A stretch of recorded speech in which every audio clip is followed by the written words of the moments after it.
Buhay pa ang pork barrel ayon kay Senador Ping Lacson. 5 to 10 billion pesos daw para sa ilang senador at 15 billion para sa mga kongresista. Kaya ang hamon niya, lantaran na ng bank accounts. Narito ang agenda report ni Dexter Ganibe ng Abante Radyo. Nangangako sa Diyos at sa bayan, hindi ako magnanakaw.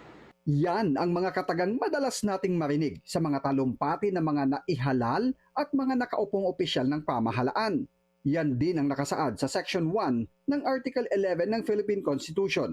Public office is a public trust at lahat ng public officers at empleyado ay may pananagutan sa taong bayan.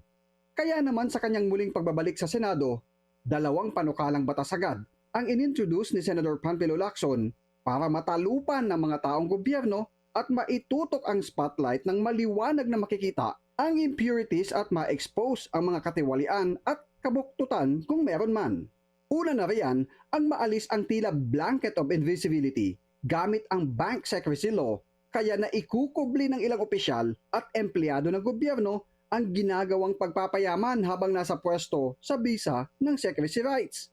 Sa kanyang inihain na Senate Bill No. 38 na naglalayong maamyendahan ng Republic Act No. 1405 o ang Secrecy of Bank Deposits Law, ipinunto ni Lacson ang probisyon ng saligang batas na public office is a public trust.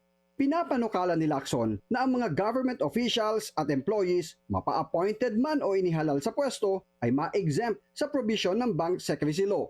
Ang RA 1405 na naging batas noon pang 1955 ang naglatag ng mahigpit na confidentiality sa lahat ng bank deposit sa Pilipinas. Pero ayon kay Lacson, ang 70 years old ng batas ang ginagamit na pananggalang ng mga tiwaling opisyal ng gobyerno para magkamal ng pondo ng gobyerno na sky is the limit dahil nalulusutan nila ang mga investigasyon sa paggigiit ng Bank Secrecy Law. Kaya gustong maamyendahan ni Lacson partikular ang Section 2 ng Republic Act 1405 para idagdag sa listahan ng exemption sa bank secrecy ang mga sumusunod.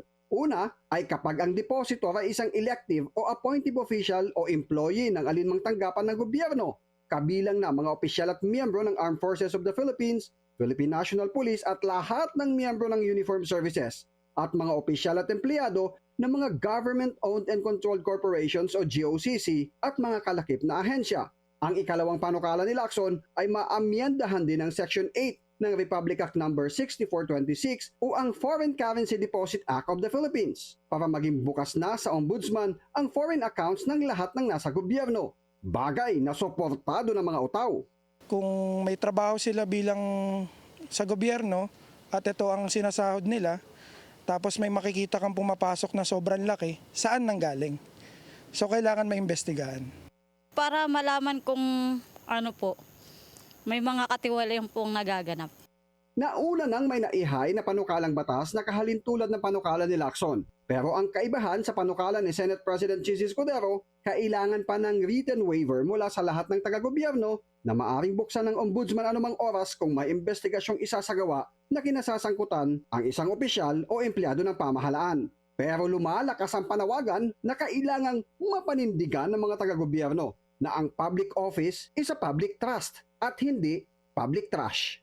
Para sa agenda, Dexter Ganibe, Abante Radyo.